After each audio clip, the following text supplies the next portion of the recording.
Hello दोस्तों, welcome back to Falcon academy.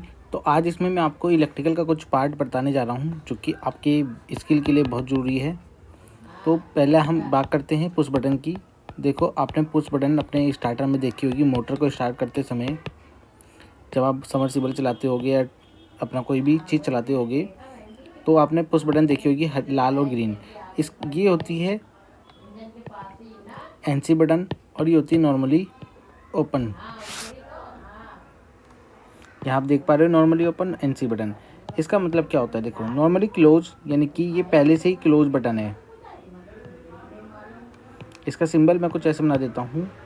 अगर मैं कोई एक लाइन खींचूँ यानी कि पहले से ही एनसी बटन है, और ये जो बटन है ये एनओ बटन है हमारी, ये है एनओ नॉर्मली ओपन।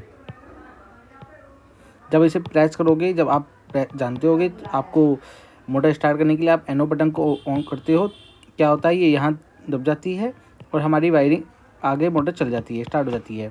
वो लैच हो जाती है, वो हम बाद में बात करेंगे लैच कैसे होती है। लैच की कंडीशन यहाँ आपको डिस्कस नहीं करूँगा। यहाँ एनसी बटन आपकी क्लियर हो गई। इसके बाद आती है हमारा कॉन्टैक्टर। कॉन्टैक्टर हमारा एक इलेक्ट्रिकल डिवाइस होता है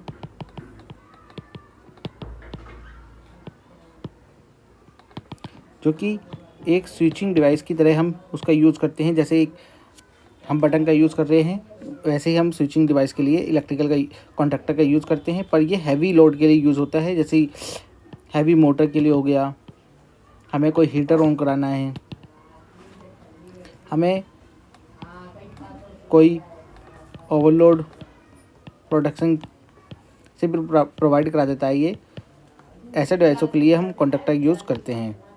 तो देखो, इसमें होता क्या है, इसमें A1 और A2 कोई कॉल होती है। यहाँ पर आप देख पा रहे हो, ये AC और DC दोनों ऑपरेट हो सकते हैं। कॉन्टैक्टर हमारे पर अलग अलग मैकेनिज्म होता है, यूज होता है। यहाँ पर L1 और L1 आप देख पा रहे हो, L1 L2 L3, और ये आउटपुट में आपको मिल जाएगा। यहाँ अगर आपने यहाँ पर सप्लाई दे रहे हो, यानी कि आपकी 3 फेज़ की सप्लाई आ रही है, पर जब तक उसकी कॉइल को सप्लाई नहीं मिलेगी, कॉइल को सप्लाई A1 और A2 नहीं मिलेगी, तो ये सप्लाई आगे नहीं जाएगी, आगे फ्लो नहीं होगी, और हमारा डिवाइस जैसे मोटर अगर होगी तो मोटर ऑपरेट नहीं होगी, तो मोटर ऑपरेट नहीं होगी। ऐसी ये वायरिंग, इसकी वायरिंग होती है। A1 A2 की सप्लाई हम 240 वोल्ट AC होती है अधिकतम कॉन्टैक्टर की, पर DC कॉन्टैक्टर भी आते हैं, वो आप अपनी सुविधा अनुसार देख सकते हो। और कॉन्टैक्टर में आप यहाँ पर देख पा रहे हो आयरन ब्लॉक लगा हुआ है, NO और NC। इसका मतलब क्या है? अगर हमें ज़्यादा ही NO और NC चाहिए, यानी कि कॉन्टैक्टर ऑन हो जाए, अगर कॉन्टैक्टर ऑन हो जाए, यहाँ से अगर हमारी सप्लाई जा रही है और हमें एक और एक्स्ट्रा चीज़ चलानी है, यानी कि हमारा NO बटन, NO का यूज़ करके या NC का यूज़ करके हम अपनी लैंप भी चला सकते हैं कि कॉन्टैक्टर हमारा ऑन हुआ या नहीं हुआ।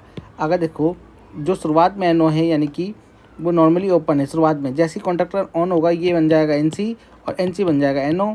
तो इसके लैंप जो होंगे, ये वाला लैंप बंद हो जाएगा, ये ऑफ हो जाएगा, और ये वाला लैंप ऑन हो जाएगा। तो आई होप आपको कॉन्टैक्टर का प्रोग्राम पूरा समझ में आ गया होगा। नेक्स्ट वीडियो में इसके बारे में और डिटेल में पढ़ लेंगे।